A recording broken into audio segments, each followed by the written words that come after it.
Magandang araw mga bata! Excited na naman akong makasama kayo sa gagawing pag-aaral natin ngayon sa asignaturang Araling Panlipunan.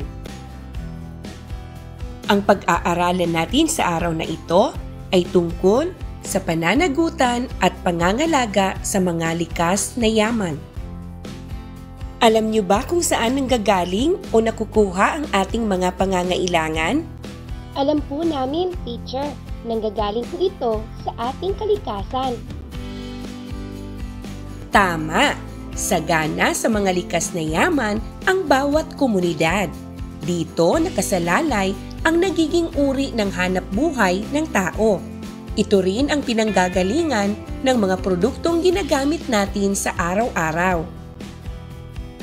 Alam niyo ba ang inyong pananagutan at magagawa upang mapangalagaan ang mga likas na yaman at mapanatili ang kalinisan ng ating komunidad? Iyon nga din po ang itatanong namin, teacher. Gusto po namin talagang malaman upang makatulong kami sa pag-aalaga sa mga likas na yaman sa aming komunidad. Suriin natin at pag-aralan ang mga larawan. Ano-ano ang mga nakikita ninyo sa larawan? Ang mga nasa larawan ay ilan lamang sa mga halimbawa ng mga pananagutan at pangangalaga sa likas na yaman. Ginagawa niyo ba ang mga ito? Mararapat ba na sila ay tularan? Talakayin natin ngayon ang ilang halimbawa ng pananagutan at pangangalaga sa likas na yaman. Bilang isang miyembro ng isang komunidad, maipapakita natin ang pananagutan at pangangalaga sa likas na yaman sa pamamagitan ng pakikiisa sa mga proyektong isinasagawa sa kalinisan ng kapaligiran sa komunidad. Gayon din, ang pag-iwas sa pagtapon ng basura sa mga baybayin at pagpapanatiling malinis ng mga ito ay nagpapakita rin ito ng pananagutan at pangangalaga sa likas na yaman. Ang pagtatanim ng mga puno't halaman, ang pagtatapon ng basura sa tamang basurahan ay mga halimbawa rin ng pananagutan at pangangalaga sa likas na yaman na kayang-kaya mong gawin bilang mag-aaral, bilang isang bata, at bilang miyembro ng isang komunidad. Ang ating mga pangangailangan ay nakukuha natin sa ating kalikasan. Mahalaga na panatilihin natin ang kalinisan ng ating komunidad at pangalagaan ang mga likas na yaman na mayroon ito. Bawat isa sa atin ay may pananagutan upang mapangalagaan ang mga likas na yaman dahil kung hindi, darating ang panahon na wala na tayong pagkukunan ng ating mga pangangailangan sa pang-araw-araw na pamumuhay.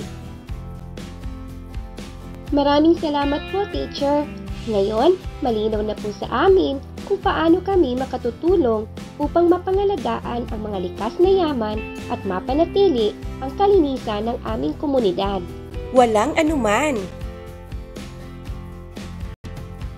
Tiyak kong naging malinaw sa inyo ang ating pinag-aralan sa araw na ito.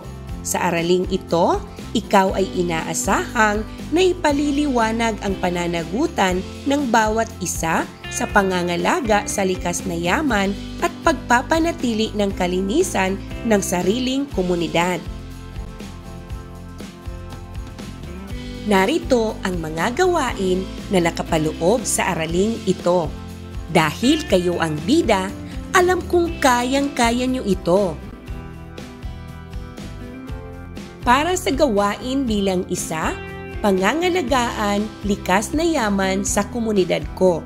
Ilagay sa kahon na may letrang A ang mga larawang nagpapakita ng pangangalaga sa likas na yaman at sa kahon na may letrang B ang hindi.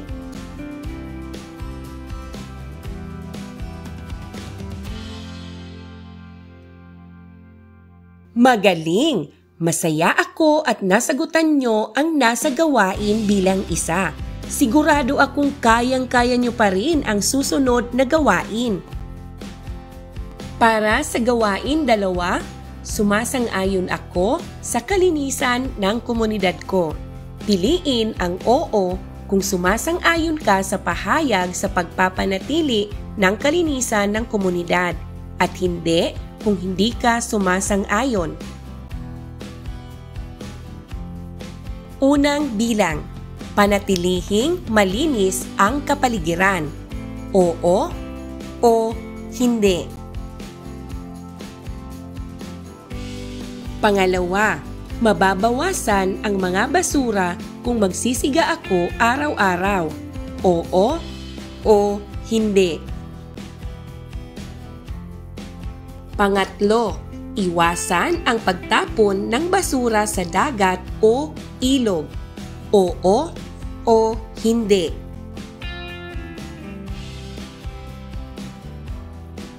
Pang-apat, isa sa mga dahilan ng pagbabaha sa aming lugar ay ang mga baradong daluyan ng tubig, kaya uugaliin kong maglinis ng aming kanal. Oo o hindi.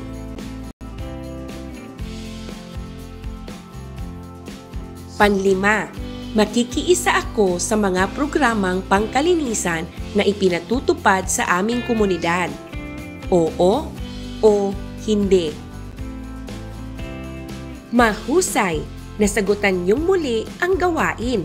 Masigit akong magiging masaya kung kakayanin niyo pa rin ang nasa gawain bilang 3. Huling pagsubok na lang ito.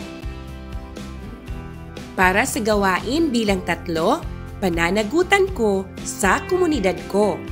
Punan ang patlang upang mabuo ang talata sa pagpapaliwanag ng pananagutan ng bawat isa sa pangangalaga ng likas na yaman at pagpapanatili ng kalinisan ng komunidad.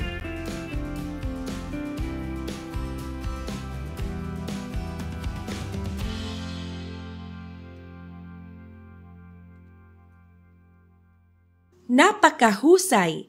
Lubos ang aking kasiyahan at matagumpay niyong naisagawa ang mga gawain na nakapaloob sa aralin.